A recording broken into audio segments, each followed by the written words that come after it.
What's going on, everybody? Welcome back. Gerald here with your weather forecast. Hope we're all having a wonderful Thursday, and we're coming up on St. Patrick's Day tomorrow, so I've got that forecast for you today, and it's going to be a pretty active St. Patrick's Day for a lot of us, at least in terms of just rain and snow falling, but today is really the peak of this cold front moving through the lower 48. We got some severe storms already firing up in Oklahoma and Texas. That combined with some pretty big snow totals up into kind of the UP of Michigan and the northern plains. It's a very active time. So I'll give you that forecast, of course, run you through it all. And then we're also going to talk about next week and kind of this cold shot we're getting this weekend, how long I think that's going to last, and what we can expect weather-wise next week for all of us in the lower 48. So with that said, let's go ahead and get right into it on this Thursday. Taking a look at radar, you can tell, like I said, today's a very active day, and we just kind of have this big old blob of precipitation here across the lower 48. Now here on the south side, we have severe storms here, and you can see these cells already popping off here around the Dallas area and then back towards the OKC area and kind of in between there on I-35. And we're seeing some of these storms already look very strong, especially this one down here near Dallas. There's quite the hail core on it, but by the time you're watching this, I'm sure that has already moved on through. To the north, though, we do have some snow falling here in and around Minneapolis. That's what kind of this area I have circled here is a lot of snow, and same thing is going to fall up here into the UP of Michigan overnight tonight and into tomorrow. So we will definitely look at those snowfall totals for our folks up there. On satellite here, I have it on infrared right now so you can see these storms and just how tall and strong they're getting down here into the southern plains. And that, of course, is helping to produce that large hail, damaging winds. We've already seen some tornado warnings today as well, which you can actually see here with our watches and warnings. We do have a couple of red boxes down here indicating tornado warnings down there in southern Oklahoma right now at about 4:30. So, this line of dangerous storms is going to continue to march eastbound and likely continue to produce this large hail, damaging winds, and even isolated tornadoes in this yellow box here indicating a tornado watch. Up to the north, we do have those winter weather advisories and winter storm warnings through the UP of Michigan, northern Wisconsin, and northeastern Minnesota, seeing the highest impacts out of that. And then everywhere in between here, and all of these kind of beige colored boxes indicate wind advisories. So, of course, with the storm system, it's kicking up the wind out there, and we're going to see those high winds continue as this cold front moves on through. So taking a look at tonight's temperatures, that cold front isn't hard to find. You can see it right here on the map with this very cold weather behind it, fighting some of this warmer, mild air out in front of it. And, some of us here in Oklahoma today are going to go from a tornado warning to sub-freezing temperatures tonight. So just to give you an idea of kind of how powerful this cold front is, it is definitely packing a punch, and it is changing that weather very quickly as it moves on through.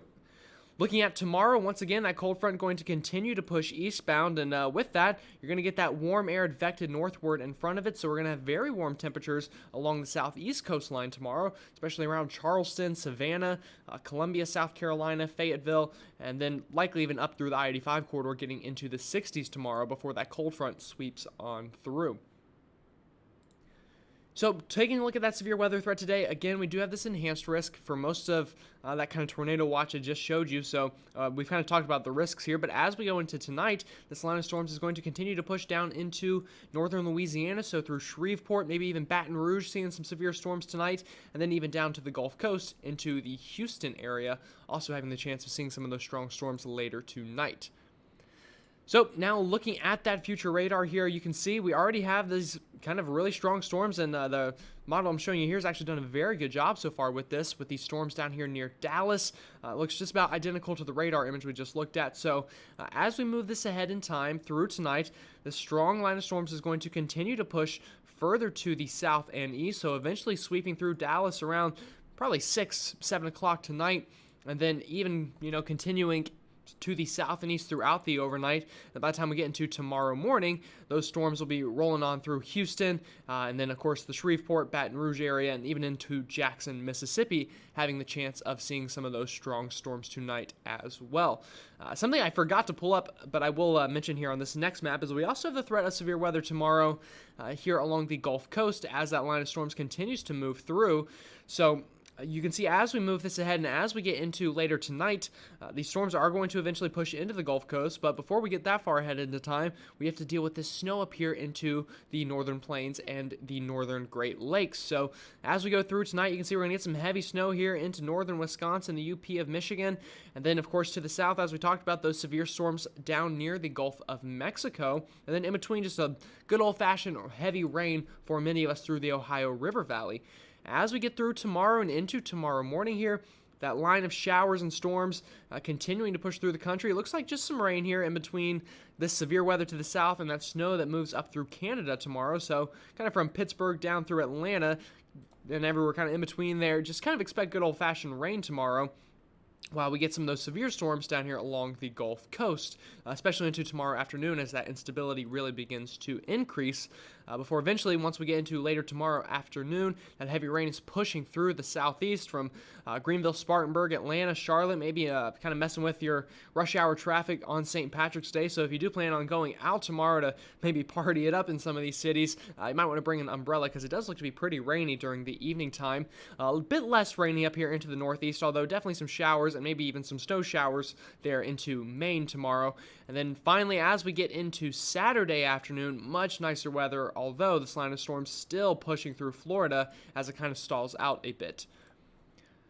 So kind of showing you the snowfall totals for this system up here into the northern Great Plains and the northern Great Lakes. I really think the biggest place that's going to see big time snow is going to be right up here into the UP of Michigan, and especially on the northern coastline of the UP there. So, half a foot to a foot of snow looks pretty likely here, and maybe even getting past a foot of snow for a lot of us here into the northern UP. And the same story here for northern Wisconsin, although as you can tell here, the further south you go, the sharper the gradient and the less amount of snow that is expected for your area. But of course, you kind of just find where you live on the map, and this is the National Weather Service forecast for how much snow they are predicting for your area.